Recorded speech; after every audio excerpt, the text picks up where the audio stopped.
Initiate switch. Actuated counterclockwise.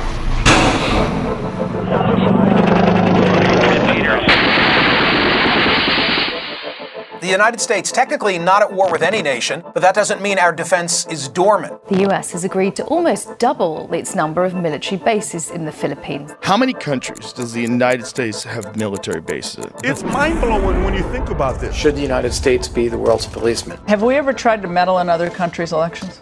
Oh, probably. This is an American $1 bill. A green piece of paper, a specific blend of linen and cotton, stamped and numbered. And in most places around the world, it represents one thing and one thing only: the terrifying might of the most powerful state in all of human history.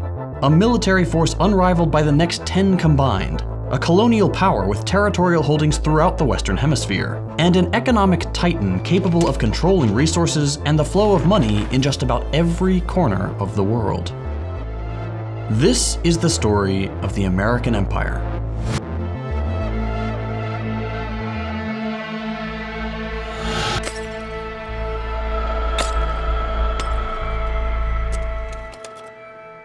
Hey gang, Second Thought is a 100% grassroots funded operation. We don't get sponsors here, we make principled anti-capitalist content, and so the only way these videos get made is through the generous support of viewers like you. So if you like the content we're making, please consider supporting us on patreon.com. You can find us at patreon.com/secondthought, and you get tons of cool perks while you're at it, including early access to videos, access to our patrons-only Discord with thousands of members. It's a great place to hang out.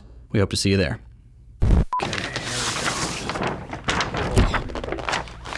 Okay, so most of us grew up with this map of the US. 48 contiguous states on a big sheet of paper with 2 little notches for the islands of Hawaii and Alaska somewhere in the corner. It's a map that's meant to tell us what the US is, and the map says that this is pretty much all there is. But that's not true. Hold on, let me show you. I have some other maps. Here's what I mean. When you look at maps like these, they make it immediately obvious what you're looking at. Empires. States that exert power over their subordinate geographies and the people who live there. States that expand over time, often overseas, to quash their new imperial holding sovereignty, either through territorial annexation, military pressure, economic extraction, direct political control, or usually all 4 of those at once. Most of us don't really see the US the same way. During the 20th century, we saw basically every existing empire, the British, the French, the Dutch, the Portuguese, shrink dramatically when colonized people on just about every continent fought for their independence. Since then, there's been a general feeling that we just don't live in an age of empires anymore. And we have maps, like this one, or this one over here, that show the US as a contained, mostly isolated blob to back that up. But maps like these lie. They conceal and minimize the true extent of American power. They hide its true nature as more of an empire than a typical country. So in this video, I want to shed some much needed light on the 3 main ways that the US became the global empire that it is today. Its literal colonies, its military, and the central role that it's come to occupy in the global economy. Let's start with the colonial territory of the US, because this is probably the most obvious and overlooked aspect of the American empire. Now, the US started as a settler colony right off the bat. Most of us are familiar with America's expansion from the original British colonies in the east going west to cover this whole area we know today. Building westward. In the process, displacing and genociding the native populations that stood in the way. Millions of people were killed, and millions of acres of land had to be stolen and resettled by American colonists to form the borders that we're all familiar with. But it didn't stop there. To go global, this project of manifest destiny had to start extending beyond the physical borders of North America. And that process created a US that looks very different from what you usually think of. Here, take a look at this map. This used to be called the Greater US. And this is what it looks like when you isolate the American parts. Here you have, to a more accurate scale, the map we all know. The continental US, Alaska, and Hawaii are there, of course, but you also have the various territories under formal US control in 1941. Guam, American Samoa, the Philippines, Puerto Rico, the US Virgin Islands, the Pacific outlying islands, and the Caribbean outlying islands. Various territories with different legal statuses, most of which are still under US rule today, with a few of them almost as large or as wide as the mainland. What's crazy about this map is, well, first, the fact that it shows what we usually think of as the US as just one of many parts of a vast collection of territories. But also, it's crazy to think just how many people are actually represented here. Back in the 1940s, the inhabited territories outside the states had a combined population of 19 million people, meaning if you lived under the US's jurisdiction in any of the places on this map, there was about a 1 in 8 chance it wasn't here.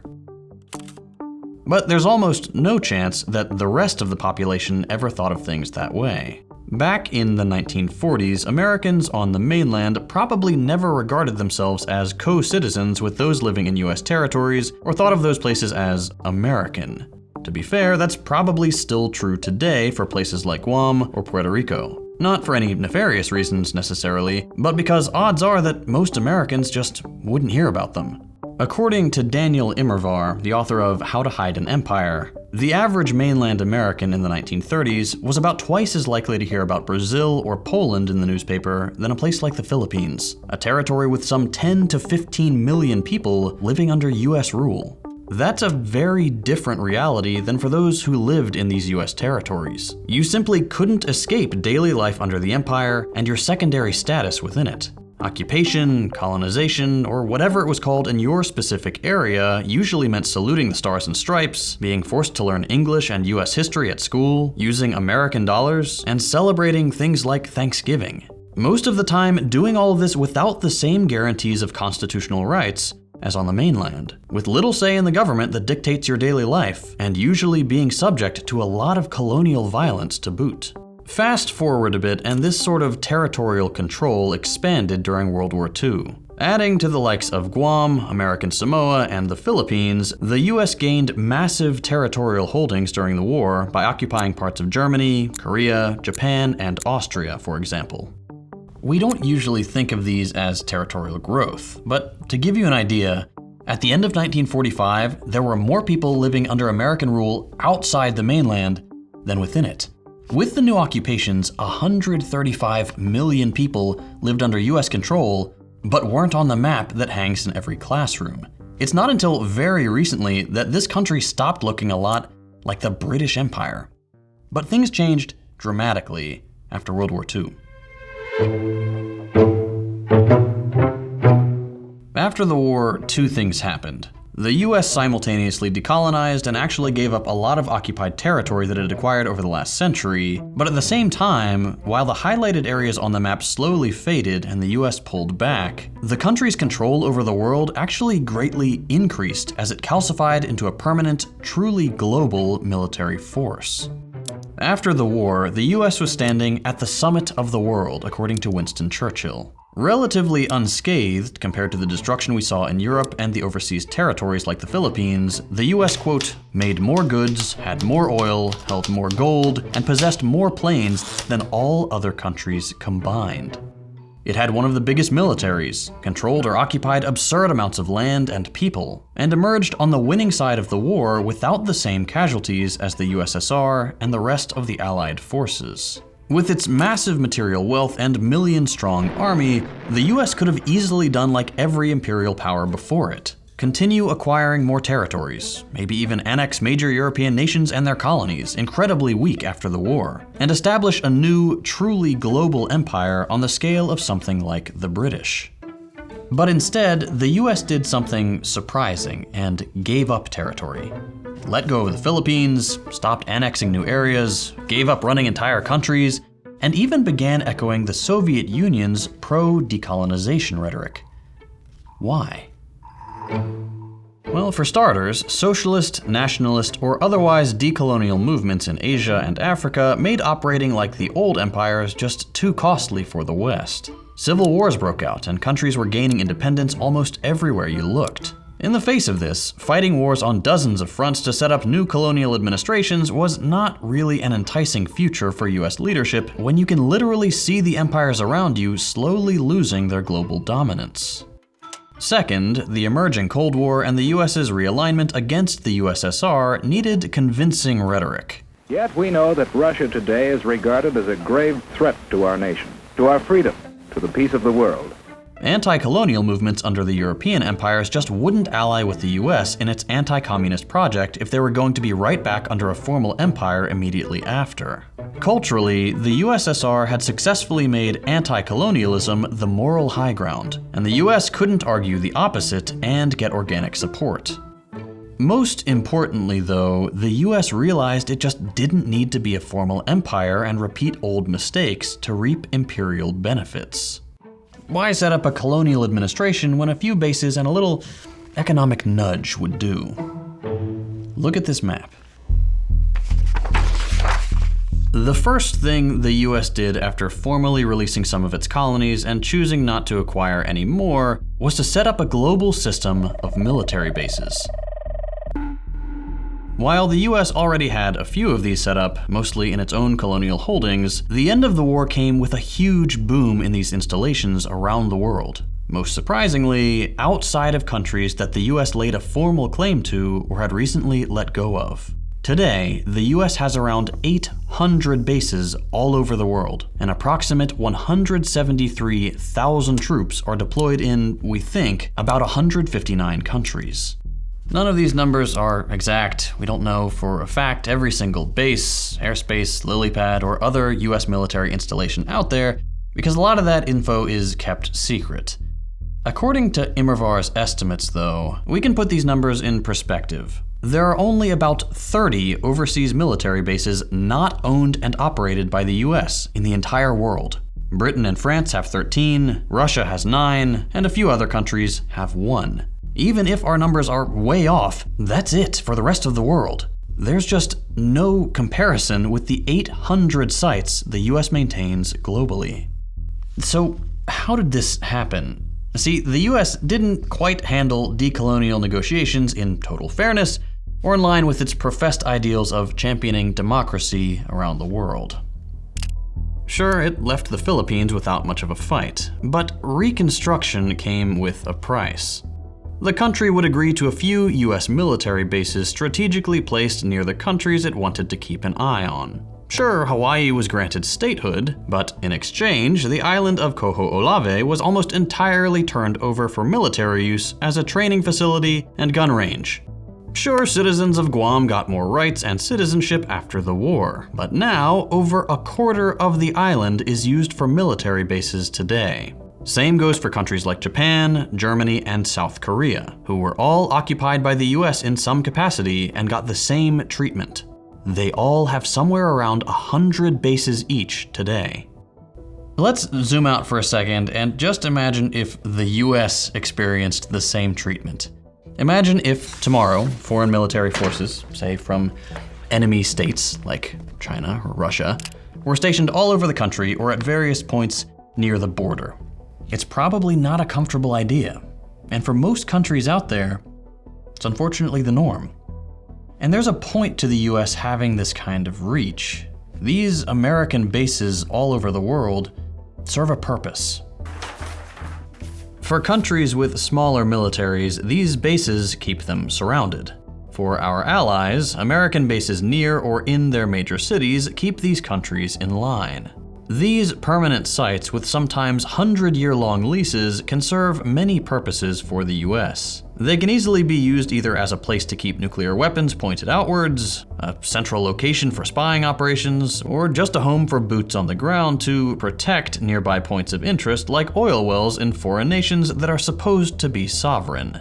In complete contradiction with the official messaging that says they're there to spread democracy or ensure peace, bases, unsurprisingly, often prompt the states they surround into ramping up their own military spending, increasing the threat of war in the process. In some cases, these bases simply serve as protection for the despots the US is aligned with, a permanent reminder that the US is just a step away if people start rising up against their government. Overall, these installations are there to keep these countries, basically every country on Earth with a base within or near its borders, in line with American corporate interests, preventing them from making sovereign decisions about what American politicians like to call our oil interests here in the US. Finally, these bases can also serve as the command center for disinformation campaigns. Take Swan Island, for example. During the 60s, the CIA ran a covert radio station out of these islands in the Caribbean. Posing as a private radio station, the agency blasted Cuba, the rest of the Caribbean, and a huge chunk of Latin America, something like 50 million listeners, with propaganda against Fidel Castro and the Cuban government. On Radio Swan, you could hear false news reports and even homophobic statements about politicians like Raul Castro, as the CIA used every method available to instigate a coup against the first Cuban government to have successfully kicked out American corporations. Corporations that, for decades, had enriched themselves off Cuba's sugar plantations and oil refineries while keeping the country's working people in a state of abject poverty under a US-backed puppet government. On a related note, these bases can also be used as launching points for invasions and wars at a moment's notice, or serve as coordination sites for foreign interference. Here again, the US is unmatched on the global stage. Since 1991, the US has launched over 250 military interventions by its own admission and made over 350 coup attempts since 1982. If any of this feels outdated or from a different era like the Cold War, here's John Bolton, former National Security Advisor in 2022. One doesn't have to be brilliant to attempt a coup. I disagree with that. As somebody who has helped plan coup d'etat, not here, but other places, it takes a lot of work, and that's not what he did. When we were talking about what is capable, what you need to do to be able to plan a coup, and you cited your expertise having planned coups. I'm not going to get into the specifics. And here's James Woolsey, former CIA director in 2018. Under their wing. Have we ever tried to meddle in other countries' elections?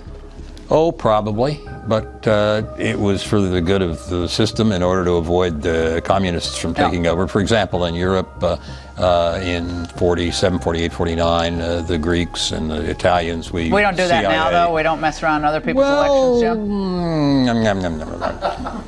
Only for a very good cause. Can you do that? Do a Vine video on a former CIA director. Only for a very good cause in the interests of democracy. All right, thanks for being here. It's always great. This actually neatly transitions into the last pillar of American imperialism abroad: economic power. Since World War II, the global economy has been absolutely dominated by the US. Part of that is because the GDP of this country is massive. A lot of trade happens between the US and other countries. But that's only a small, declining part of the full-scale economic power of the US. Once again, after World War II, the US, along with the IMF and the World Bank, two institutions in which the US is the only country with veto power, by the way, went to work opening countries up to American money. Coups and territorial/military expansion weren't enough. Through policies like the Marshall Plan in Europe and conditional loans in the Global South demanding countries reduce their government spending and sell off their assets to American corporations, the US fashioned a global order in which American capital, much like the American military, could freely move in and out of most countries. While people are mostly stuck within their borders, American capitalists can now freely buy up assets or set up factories wherever they please. Meaning, wherever workers are the cheapest, labor laws are the weakest, and natural resources are the least well defended. All of that without needing to set up any official colonial government, just signing a couple free trade treaties and letting American money do the talking.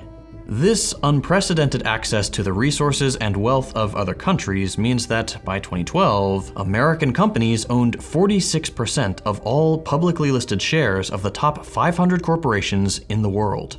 For a country representing about 4% of the world's population, this gives American CEOs unrivaled power and control over the wealth produced globally. And this is only compounded by the fact that since 1971, the US replaced the global gold standard with the American dollar.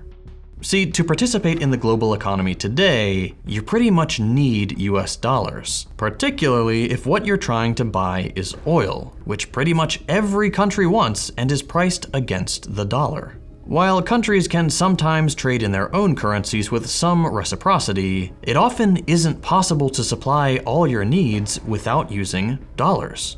And this means that most countries' central banks are forced to add dollars to their international reserves if they want to have access to the outside world. Many countries are now, therefore, deeply embedded in American monetary policy, whether they want to be or not, allowing the US's ability to create new money or tweak interest rates to dictate massive chunks of the global economy in its favor with a single keystroke.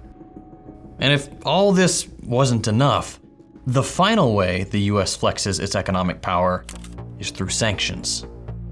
Here again, nobody is on the US's level. Today, 1/3 of all nations and around 60% of all poor countries now face some form of US sanctions.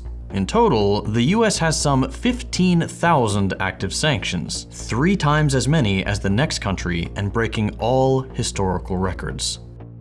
This, and the fact that so much trade happens in dollars, means that denying access to the dollar, like many sanctions do, can completely cripple countries. Not just their economies, like we often hear it reported on the news.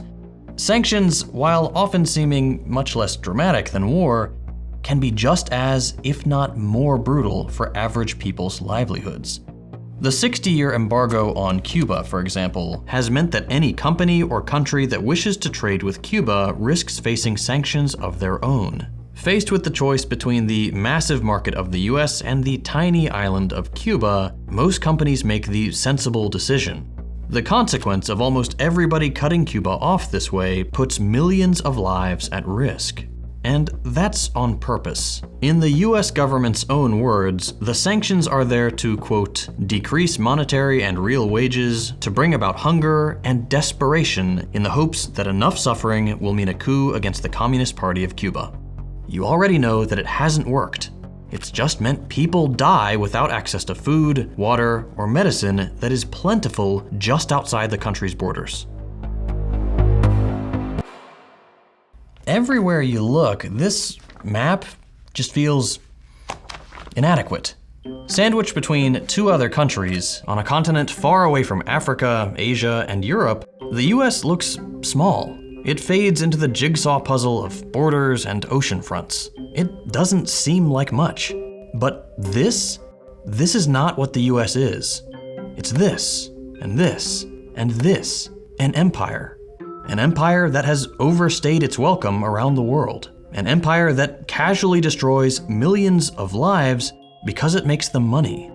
Empires always make the same mistakes, and eventually, every empire falls.